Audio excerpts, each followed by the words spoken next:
Hey guys, so I filmed a video a couple days ago and it just went up today. But that day, that morning, our teen had her first fit, I guess. Which I'd been waiting for. We've been waiting for it for a while, and part of the reason I filmed that video was because this kind of soothes me. It makes me feel like, I don't know, it just helps me feel like I'm helping other people to decide what they want to do. But she was having a rough time because she got in trouble about something, and she decides that she's not going to school. So here in Arizona, if you're in Maricopa County and your kid is having a fit or deciding to kind of lose it for no reason, you call crisis. It's a crisis line, and they will send the behavior person out, but it's 2 to 4 hours usually for them to show up. So I won't say don't call crisis, but because they serve their purpose. But if you have services established already, you can go through your services. You don't have to call the crisis line. Now, if you've got a fresh kid in your house and all of a sudden they start losing it,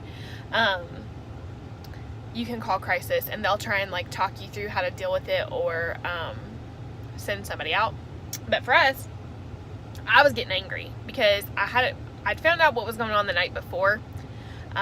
So I'd had a feeling that this was coming, and so I'd ruminated on it, and it was just not good. But I was prepared that she was gonna do this because that's her go-to thing. I'm not going to school. And so I'm like, oh, you're going to school, and she starts throwing out every excuse in the book, and then she starts trying to play the system because she's been in the system long enough to know how to do that. So she starts giving drama about, I'm gonna hurt myself, and if I say I'm gonna hurt myself, you have to send me somewhere else, and blah blah, whole 9 yards. Now she was saying this because she didn't want to go to school, and so I told her, I was like, where do you think you're gonna go? And she's like, well, it's they'll send me somewhere else. I was like, okay. I was like, no, they're gonna come get you, they're gonna take you to the hospital. You'll be there a couple nights, maybe not even that long, and then they're gonna bring your happy honey back here.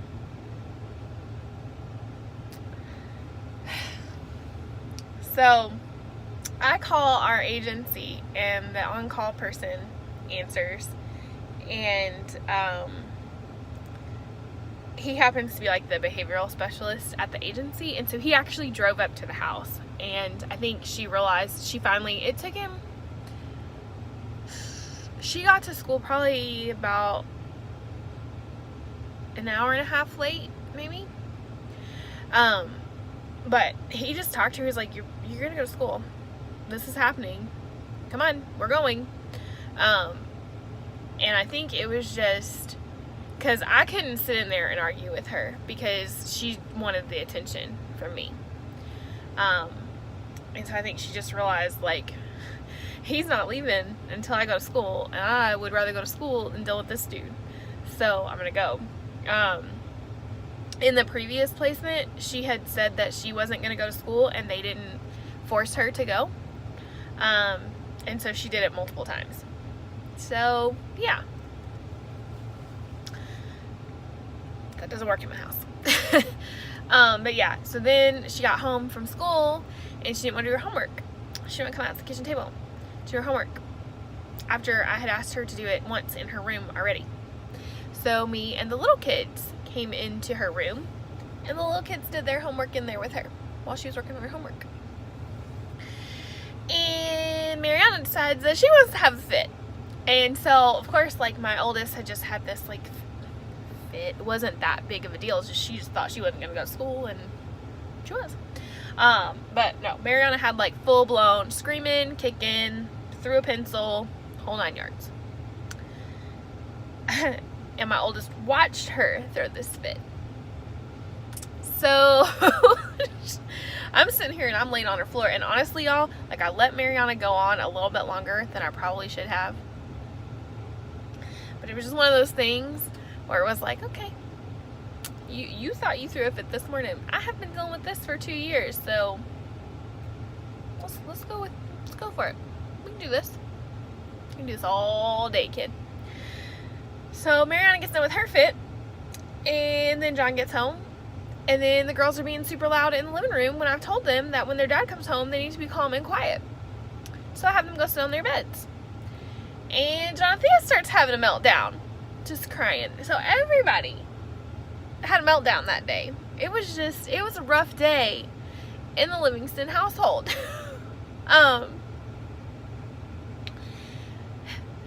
So yeah, so I just want to encourage you guys. This sounds so bad. Some teenagers don't want to go to school. It's just how it is. There's a lot of pressure there. There's a lot of anxiety that she has to deal with. It's caused me anxiety. This week has been really rough for me. Every morning I have woken up with like just anxiety, and my house shows it, because I have not taken care of the house the way that I should have this week, just because I've just been really like and so, I mean, right now when she wakes up, usually the last couple days at least, I've had to go in there and like encourage her to get out of bed, because in a positive way, because she just feels like really, really anxious about the day. There's a lot of pressure that goes on with high school. There's a lot of and yes, I know some of y'all are like, oh, I miss high school, blah blah blah. It's like, okay, well, you know, you probably, not necessarily all of you, but you probably grew up in at least a somewhat stable environment. These kids that she goes to school with, most of them have known each other for a very long time. So she's coming in as an outsider, and she's starting to make friends, and she's starting to really kind of blossom at this school, but it's still hard for her. She still wakes up with these like old thoughts and feelings about what like her old school was like and how it's going to be here, and there's